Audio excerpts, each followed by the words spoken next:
From the peak I noted which trees the chimps were feeding in, and then when they had gone, I scrambled down and collected some of the leaves, flowers, or fruits so they could be in identified later.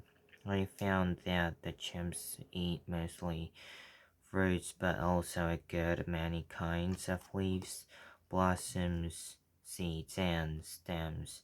Later I would discover that they eat a variety of insects and sometimes hunt and kill prey animals to feed on meat.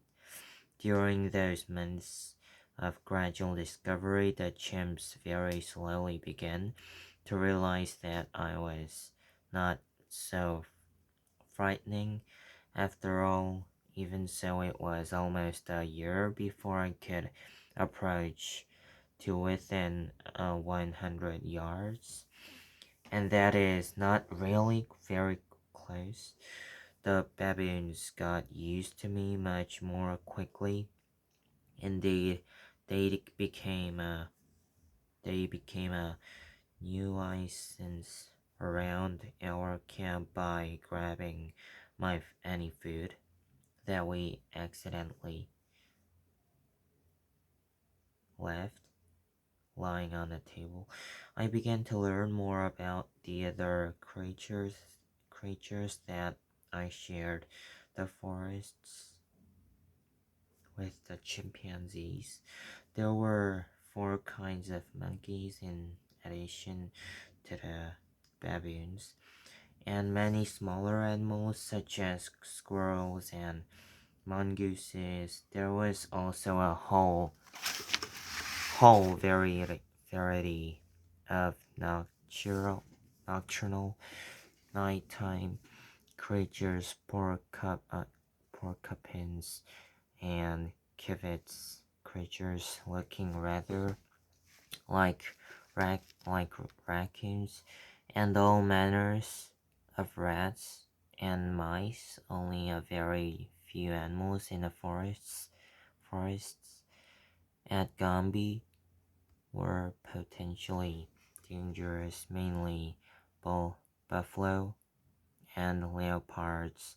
Bush pigs can be dangerous too, but only if you threaten them or they're young. And of course, there are poisonous snakes, 7 different kinds. Once, as I arrived on the park in the early morning before it was properly light, I saw the dark shape of a large animal looming in front of me. I stood quite still.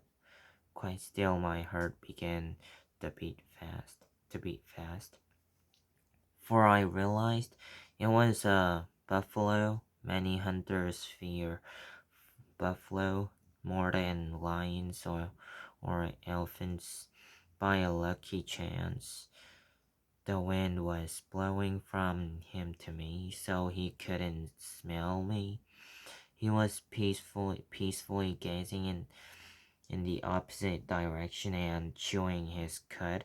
He hadn't heard my approach. Always I try to move as quietly as I can in a bush, although I was only 10 yards from him. He had no idea I was there. Very slowly I retreated.